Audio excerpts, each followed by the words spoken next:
नमस्कार दोस्तों, मेरा नाम डॉक्टर निसर्ग पटेल है। मैं गैस्ट्रोएंटरोलॉजिस्ट यानी कि पेट और इंटेस्टाइन का स्पेशलिस्ट हूँ, सिड्स हॉस्पिटल सूरत गुजरात से।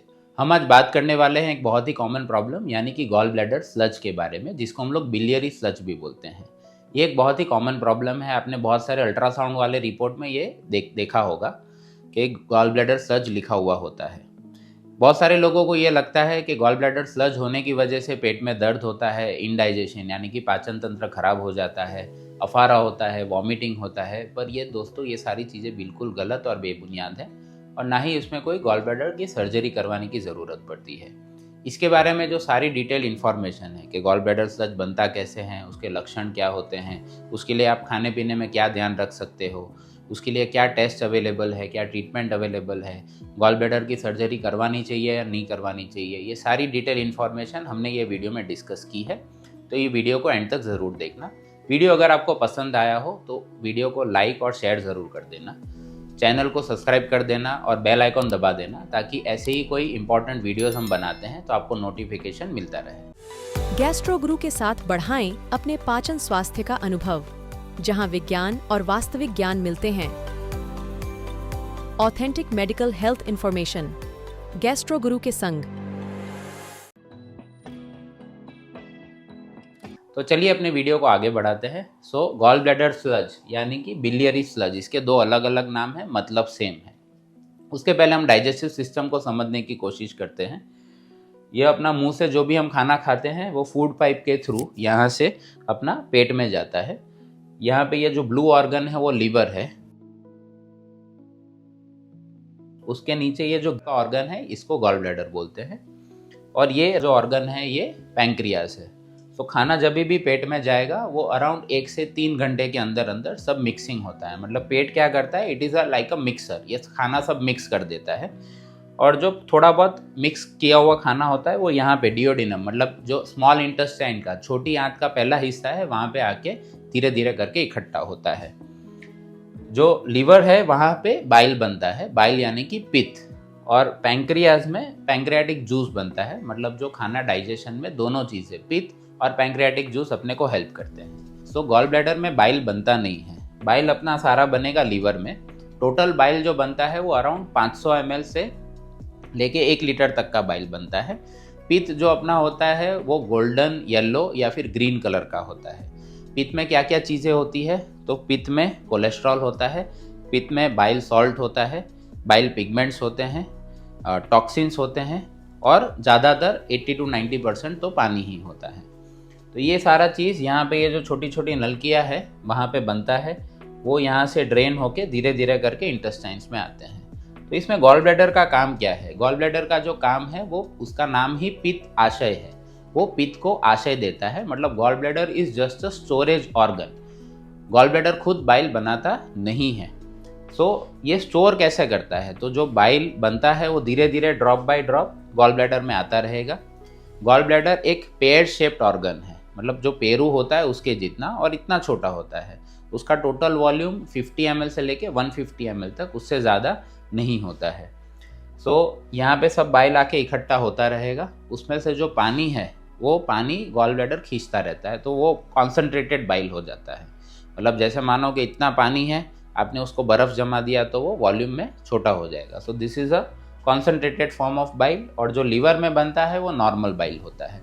तो लीवर में थोड़ा थोड़ा बाइल तो अपने इंटेस्टाइन्स में आता रहेगा और यहाँ पे कॉन्सनट्रेट होता रहेगा। अब कॉन्सनट्रेटेड बाइल का फ़ायदा क्या होता है? बाइल सबसे पहले काम क्या करता है वो हमें समझना पड़ेगा। बाइल अपना फैट एब्जॉर्प्शन में और फैट डाइजेशन में बहुत इंपॉर्टेंट रोल प्ले करता है। हम जो घी, मक्खन, मलाई, पनीर ये सब चीज़ें खाते हैं जो कि हाई इन फैट कंटेंट होता है, तो जो बाइल सॉल्ट्स है उसमें एक इमल्सिफिकेशन करके प्रोसेस आता है जो कि ये फैट को डाइजेशन में हेल्प करता है। तो जब भी हम कोई ऐसा हैवी फूड खाएंगे तो concentrated form of bile will help in fast digestion of fatty foods. Plus जो अपना बॉडी का पूरा कचरा है, तो liver also acts as a filter. तो जो सारा कचरा है वो भी यहाँ पे बाइल के थ्रू इंटेस्टाइन में होके स्टूल में निकल जाता है। इनफैक्ट अपना जो स्टूल येलो या ब्राउन कलर का आता है, that is because of the bilirubin. मतलब जो बॉडी का कचरा है, जो टॉक्सिन है, वो सारा लीवर के थ्रू, गॉल ब्लैडर के थ्रू इंटेस्टाइन में बाहर निकल जाता है। और जो पैंक्रियाटिक जूस है उसमें से carbohydrates plus fat plus protein ये सब चीज़ें डाइजेस्ट होती है। तो यहाँ पे बूंद बूंद करके जो बाइल है वो तो लीवर से आता रहेगा, पर जब भी हम खाना खाते हैं तो यहाँ पे एक सेंसर होता है और वो एक सेंसर का नाम है हार्मोन, यानी कि CCK हार्मोन, कोलिसिस्टोकाइनिन। वो एक्टिवेट होता है और ये जो गॉल ब्लैडर इतना फूला हुआ होता है वो पूरा ऐसे पिचकता है। तो यहाँ से जो सारा बाइल है वो अपने इंटेस्टाइन में आएगा और वहाँ से अपना डाइजेशन प्रोसेस स्टार्ट होता है। सो हमने अभी तक क्या देखा कि बाइल बनता लीवर में है। कितना बनता है? तो 500 ml से लेके 1 लीटर तक। गॉल ब्लैडर सिर्फ उसको स्टोर करता है और उसको कॉन्सेंट्रेट करता है। बाइल गॉल ब्लैडर में नहीं बनता। अब बिलियरी स्लज क्या है, मतलब जो आज का टॉपिक है कि व्हाट इज़ बिलियरी स्लज, मतलब जब भी यहाँ पे बाइल जो गॉल ब्लैडर है वो अगर ठीक से उसको स्टोर ना कर सके तो वहाँ पे उसमें कचरा बनना स्टार्ट हो जाता है। तो स्लज इज़ कचरा। सो पथरी से थोड़ा डिफरेंट होता है, मतलब जब ऐसा मानो कि जो बालू है रेती, सो जो मिट्टी है अगर वो मिट्टी सूख जाती है तो उसका एक पत्थर बन जाता है। तो स्लज इज मिट्टी और जो पत्थर बन जाते हैं जिसको हम लोग बोलते हैं गॉल स्टोन्स। सो अब ये समझना पड़ेगा कि गॉल स्टोन्स या बिलियरी स्लज बनता क्यों है। सो जब भी अपने बॉडी में कचरा ज़्यादा जाएगा, सो आप जब भी प्रोसेस फूड ज़्यादा खाओगे, फ्राइड आइटम ज़्यादा खाओगे, तो ये सारी चीज़ें अपना बाइल में कचरा बढ़ाएगा। कुछ ऐसी दवाइयाँ हैं जैसे सेफ्ट्राइजोन, ऑक्टियोटाइड, ये ऐसी दवाइयाँ हैं जो अगेन अपने लीवर में कचरा बढ़ाता है और वो कचरा ज़्यादा निकलेगा तो कॉन्सनट्रेटेड बाइल स्लज बन जाएगा। प्रेगनेंसी के बाद जो लोग बहुत मोटे हैं, जो लोग को डायबिटीज़ अनकंट्रोल रहता है, जो लोग खाने पीने में बराबर से ध्यान नहीं देते, पानी कम पीते और फाइबर कम लेते हैं, तो ये सारी वजह होती है कि गॉल ब्लैडर में कचरा बनना स्टार्ट हो जाए। जिनको कोलेस्ट्रॉल बहुत ज़्यादा होता है तो अपना बाइल में कोलेस्ट्रॉल भी ज़्यादा मात्रा में देखने को मिलता है। तो जिनको भी कोलेस्ट्रॉल ज़्यादा बन रहा है या फिर जो फैटी चीज़ें ज़्यादा खा रहे हैं, तो इन सब चीज़ों की वजह से आपको बिलियरी स्लज यानी कि गॉल ब्लैडर में कचरा बनना स्टार्ट हो सकता है। तो ये हुए कारण। अब देखते हैं लक्षण। तो लक्षण में बिलियरी स्लज में यूजुअली 99% लोगों में कोई लक्षण नहीं होते हैं। जैसे मैंने अपनी सोनोग्राफी कराई, वो वहाँ पे दिखेगा कि थोड़ा गॉल ब्लैडर में कचरा पड़ा हुआ है। अब आप ये समझो कि वो कचरे की वजह से आपका डाइजेशन खराब हो रहा है, ऐसा नहीं है। आप उल्टा सीधा खा रहे हो, इस वजह से आपका चर्बी बढ़ रही है, आप मोटे हो रहे हो, आपका डायबिटीज़ कंट्रोल में नहीं है, कोलेस्ट्रॉल कंट्रोल में नहीं है, या तो फिर कोई प्रेगनेंसी या हार्मोन रिलेटेड इशू है कि जिसकी वजह से जो आपने खाया हुआ कचरा है वही गॉल ब्लैडर में इकट्ठा हो रहा है। सो आपने आपके इंजन में अडल्ट्रेटेड पेट्रोल डाला, इस वजह से आपका इंजन खराब हुआ है। उल्टा नहीं है, इंजन खराब है और पेट्रोल अच्छा, ऐसा नहीं है। सो डाइजेशन के इश्यूज़ अपने बॉडी में ऐसे सेंसर्स लगे हुए हैं कि अगर एक लेवल से ज़्यादा आप ख़राब चीज़ें खाते हो तो आपको ऑटोमेटिकली इंडाइजेशन स्टार्ट हो जाता है। ये कुदरत का एक आपको संकेत होता है कि आप खाने में थोड़ा हेल्दी फूड और डाइट पैटर्न फॉलो करो, एक्सरसाइज करो, जिससे ये प्रॉब्लम अपने आप कम हो जाता है। सो जो पहला क्वेश्चन था, सब लोगों को ये लगता है कि भाई मेरे गॉल ब्लैडर में कचरा है इसलिए वजह से मुझे डाइजेशन नहीं हो रहा है। ऐसा नहीं है, इट इज़ ऑपोजिट, कि आप खाने पीने में ध्यान नहीं रख रहे हो, कचरा ज़्यादा खा रहे हो, इसलिए कचरा है। तो ये एक डाउट क्लियर हो गया। अब इसके लिए टेस्ट क्या होते हैं? तो जैसे मैंने बताया कि इसके लिए कोई ऐसा मेजर टेस्ट नहीं है। जब भी हम अल्ट्रासाउंड करते हैं तो हमें वहाँ पे गॉल ब्लैडर पूरा ब्लैक कलर का दिखता है और उसकी एक सफ़ेद दीवार होती है। जब वो ब्लैक कचरे में हम लोग अंदर सफ़ेद सफ़ेद कचरा देखते हैं तो उसको हम लोग बोलते हैं गॉल ब्लैडर स्लज। वो बिल्कुल ऐसे मिट्टी जैसा होता है, और अगर पत्थर कंकड़ जैसे दिखे तो उसको हम लोग बोलते हैं gall bladder stones.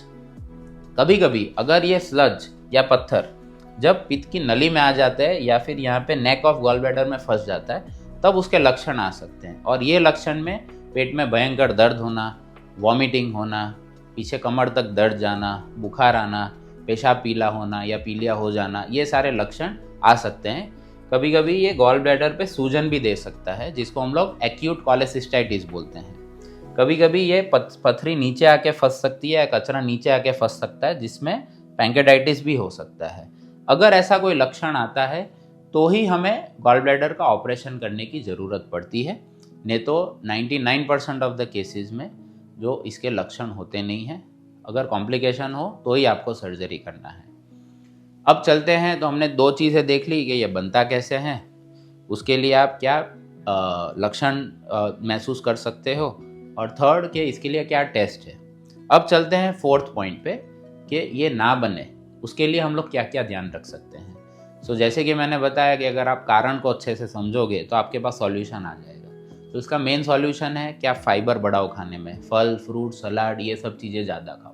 Process food जो भी पैकेट वाली चीज़ें हैं जैसे कुरकुरे हैं, वेफर्स हैं, समोसा कचौरी, जो भी तली हुई चीज़ें ज़्यादा है वो आप हफ्ते में या 10 दिन में सिर्फ एक बार, वो भी लिमिटेड क्वांटिटी में खाइए। जो बिस्किट्स या मैदे वाली आइटम है वो भी आप जितना हो सके कम खाइए।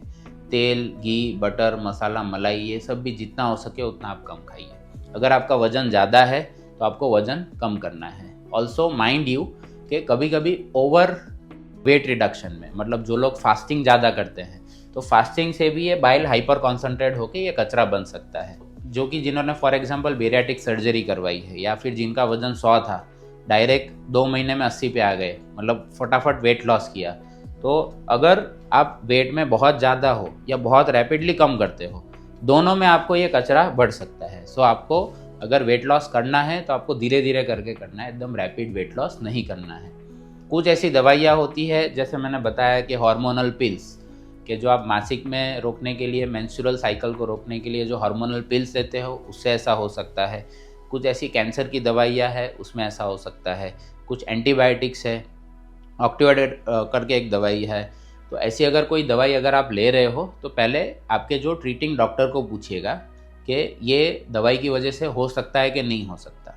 अगर वो मना करे कि भाई ये दवाई की वजह से नहीं है या फिर दवाई लेना ज़रूरी ही है, तो ऐसे ही ये वीडियो को देख के वो सारी दवाई बंद मत कर देना।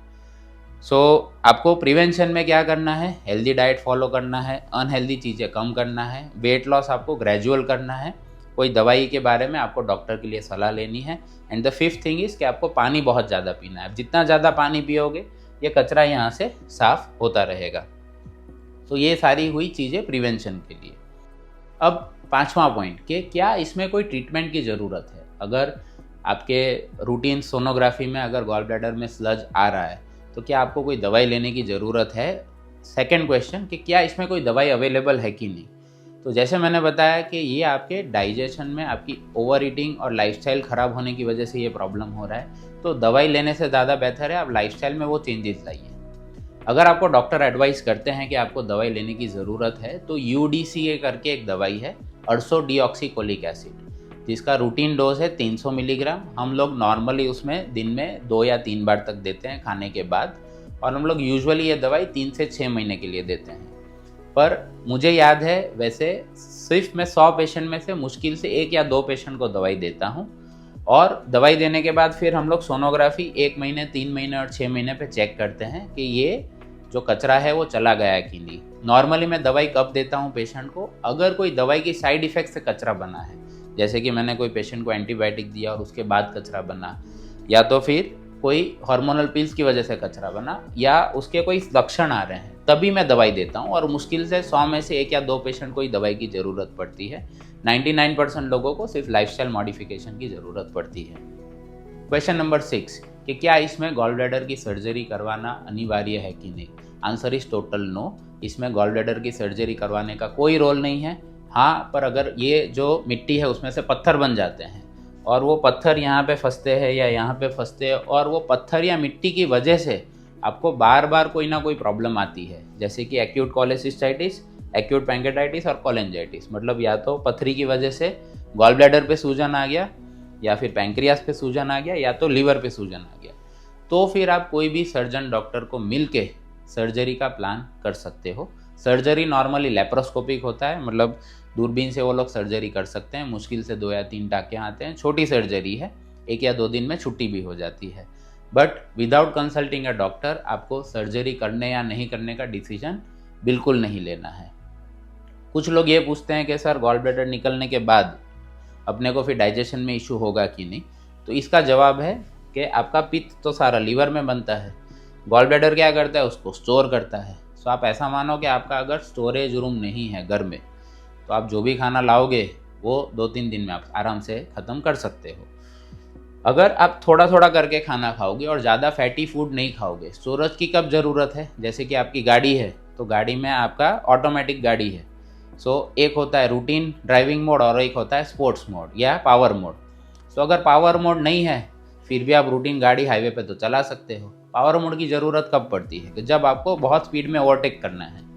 सो अगर किसी का भी गॉल ब्लैडर की सर्जरी होती है, कोई भी कारणवश करवानी मजबूरी होती है या ज़रूरत होती है, तो वो केसेस में आपको क्या करना है कि गॉल ब्लैडर की सर्जरी होने के बाद जो फैटी फूड है वो नहीं खाना है, ओवर ईटिंग नहीं करना है, तो आपको 99% कोई भी प्रॉब्लम नहीं होगी।